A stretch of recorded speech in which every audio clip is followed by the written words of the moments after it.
Second लेक्चरमध्ये आपल्याला study करायचं है characteristics of solid waste and classification of solid waste. Classification हम दो टाइप्स में डिवाइड करते हैं, हजार्डस और नॉन हजार्डस, वो हम बाद में देखेंगे। तो पहले तो हम देखते हैं characteristics of solid waste.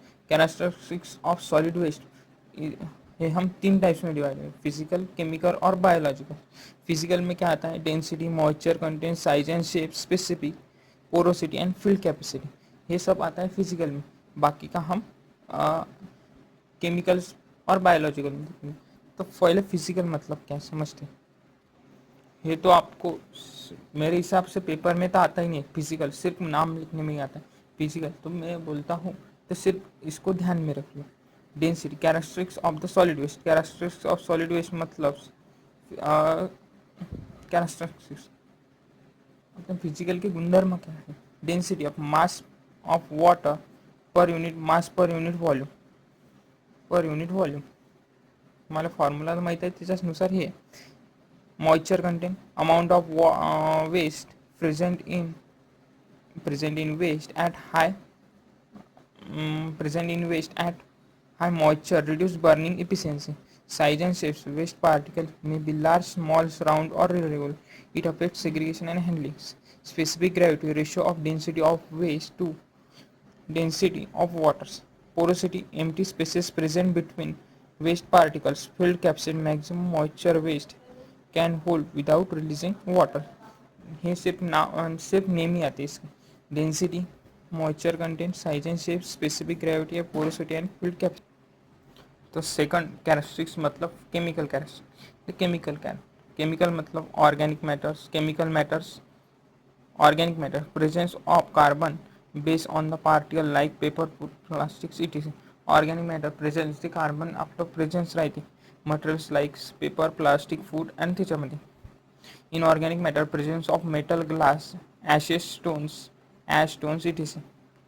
pH value indicate acidity or alkaline. Nitrogen contents important for composting process.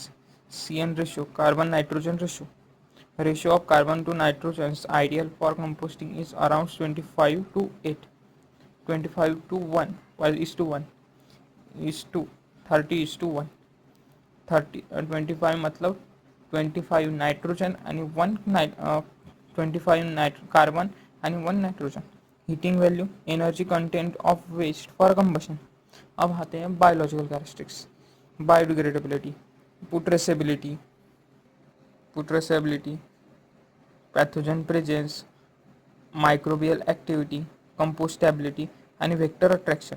ये सब आपको सिर्फ 2 मार्क के लिए आएगा, क्योंकि लेसन को वेटेज ही पहले ऐसा नहीं कि सिर्फ 6 मार्क का वेटेज और 8 मार्क का पूरा ऑप्शन सही आता है।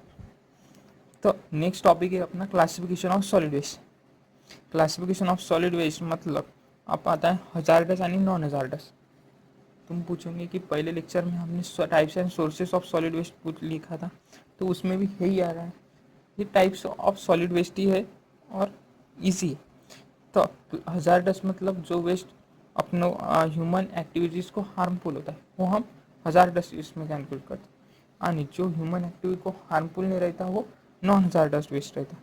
तो हजार्डस वेस्ट में कौन सी क्लासिफिकेशन होती है, तो फर्स्ट आता है उसका reactive waste, ignitable waste, medical waste, radioactive waste आणि कोरोसिव वेस्ट। वो सब ह्यूमन एक्टिविटीज़ को हार्मफुल है, और जो ह्यूमन एक्टिविटीज़ को हार्मफुल नहीं होता है उसको नॉन हजार्डस वेस्ट ऐसा कहते हैं। तो उसमें आता है biodegradable waste, non biodegradable waste, ये 2 टाइप्स हजार्डस वेस्ट। इसका तुम्हें शायद तो डिफरेंस ही आ सकता है 4 मार्क के लिए, नहीं तो नहीं आ सकता है, पर एक क्वेश्चन 4 मार्क के लिए आता है इसमें। तो वो तो मैं बाद में दिखा ही दूंगा तुमको। एक नेक्स्ट चैप्टर एक बहुत इंपॉर्टेंट क्वेश्चन है अगला वाला, बाकी का आप सब अगले लेक्चर में देखेंगे। 1.3 उसमें कंप्लीट कर लेंगे, विषय खत्म अपना।